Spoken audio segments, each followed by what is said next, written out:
Hey there, it's Dr. Michael Gibson, owner of the Wellness Group, co-creator of Life by Design, and co-owner of CrossFit 613.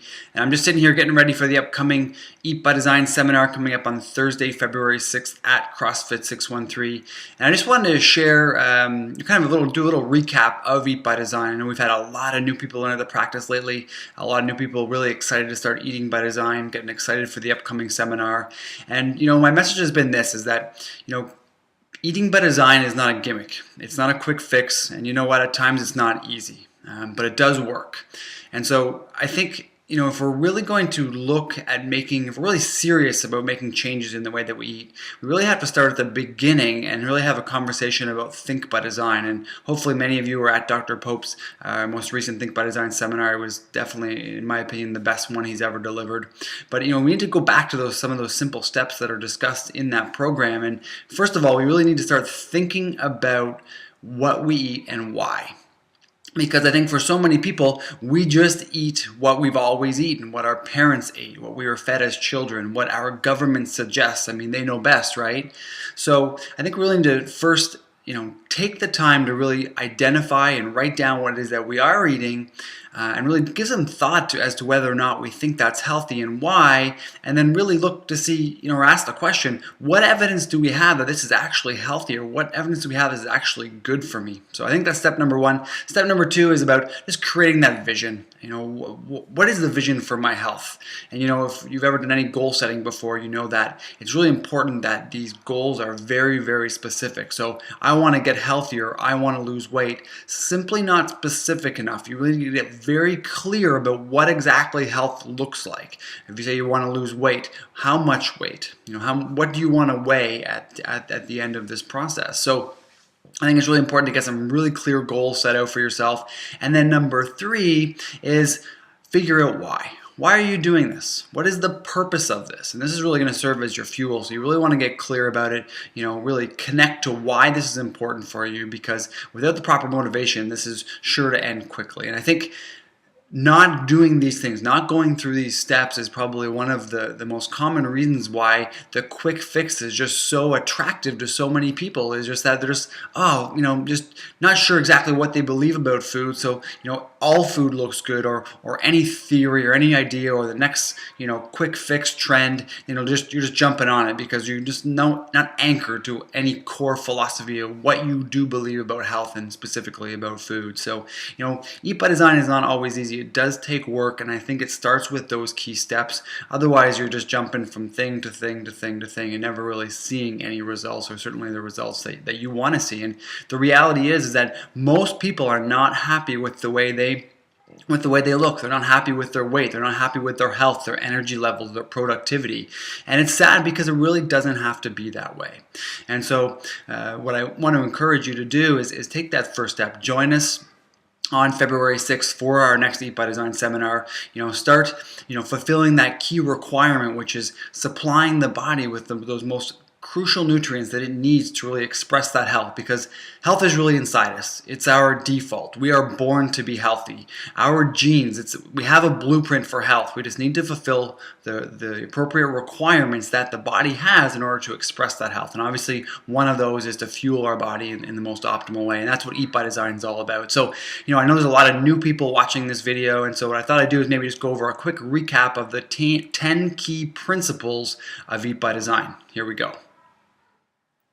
So step number one is eat real food first. And here we want you to establish food quality as the most important criteria. If it comes in a package and has a barcode, it's not very likely by design. Step two, eat protein with every meal. Healthy sources of beef, pork, lamb, chicken, turkey, wild game, eggs, and wild fish have been a staple of our diet for a very long time. Step three, this is an easy one, eat your vegetables. Cooked is better than raw. Step four, increase your quality fat intake. This includes fat from healthy animal sources, pastured butter, ghee, coconut oil, avocado, minimal nuts and seeds, and olive oil. Avoid highly processed seed and grain oils. Step five, remove grains and legumes.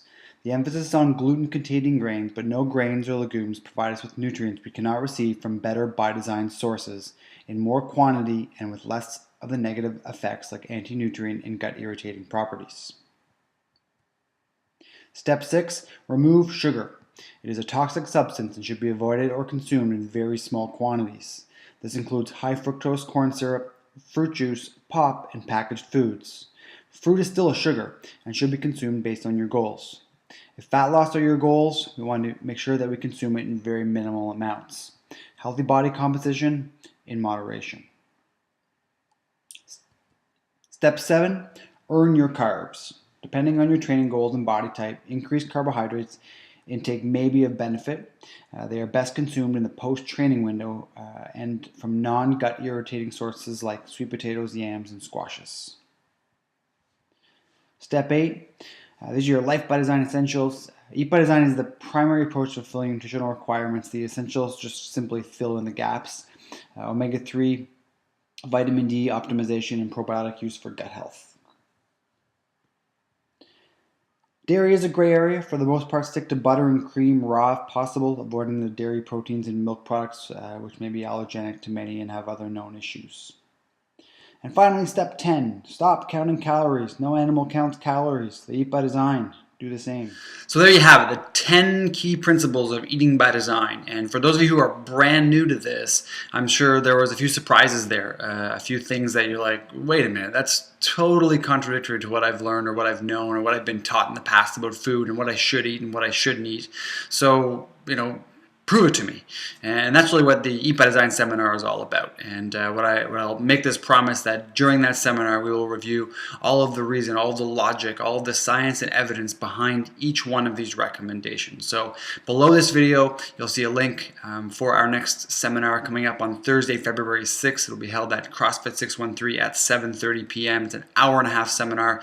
Every attendee will receive the Eat by Design ebook. And you know what? Even if you've been to one of these seminars before, you know that we're constantly striving to make them better, constantly adding new content, constantly updating these seminars. So I promise that you'll also get something out of it, even if it is your second time. So everyone is welcome. You don't have to be a practice member or a member of CrossFit 613. These seminars are open to the public, and we really hope that you'll join us. So listen, Eat by Design is sustainable. It's delicious. It's not restrictive in any way. In fact, Eat by Design is really just all about figuring out what foods are going to help us thrive. Not just survive, but thrive. What foods are going to help us move us closer to that genetic potential that we talked about. Every single one of us is born to be healthy, but we have to fulfill the requirements. And so we're going to start the conversation about what requirements we have as far as nutrients are concerned on February 6th. All of the information is below. Can't wait to see you there.